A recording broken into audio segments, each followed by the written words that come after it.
আরে বাইরে তো অনেক মেঘ, মনে হচ্ছে বৃষ্টি আসবে। এই রামু, কাছের কত দূর, তাড়াতাড়ি কাজটা শেষ হইলো। এই ছোট বাবা চল, তোর মামা আসবে। হ্যাঁ, বড় মামা আসবে, কি মজা।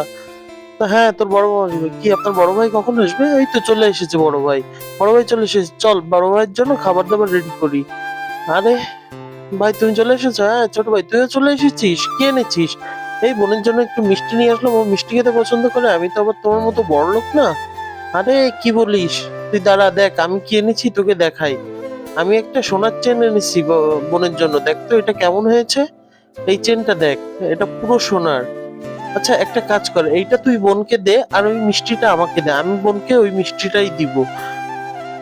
কিন্তু তার আগে বলে যাও, তোমাদের কাছে কোনটা সব থেকে বেশি দামি, এক বস্তা টাকা নাকি মা বাবার প্রতি ভালোবাসা? যদি মা বাবাকে ভালোবেসে থাকো অবশ্যই লাইক করে সাবস্ক্রাইব করে দিবে চ্যানেলটা, আর যদি না করো তাহলে বাবু ভালোবাসো না। ভাইয়া তাড়াতাড়ি আসো, পানি নিয়ে এসেছি তোমাদের জন্য। আরে চল, তুই আমাদের এত রিসিভ করা লাগবে না। বোন নে, তোর জন্য মিষ্টি নিয়ে এসেছি। ধন্যবাদ ভাইয়া। তাড়াতাড়ি ঘরে আসো, তোমরা বসো, আমি তোমাদের খাবারের ব্যবস্থা করি। আরে ভাইয়া, তুমি কি এনেছো? আরে বাবা, এর মধ্যে তো দেখি একটা শোনাচ্ছেন। যাক, ভাইয়ারা আমাকে অনেক ভালোবাসে। ওরা জন্মদিনের গিফট হিসাবে আমাকে অনেক ভালো ভালো উপহার দিচ্ছে। ভাইয়া, তোমার মতো বড় ভাই সবারই দরকার।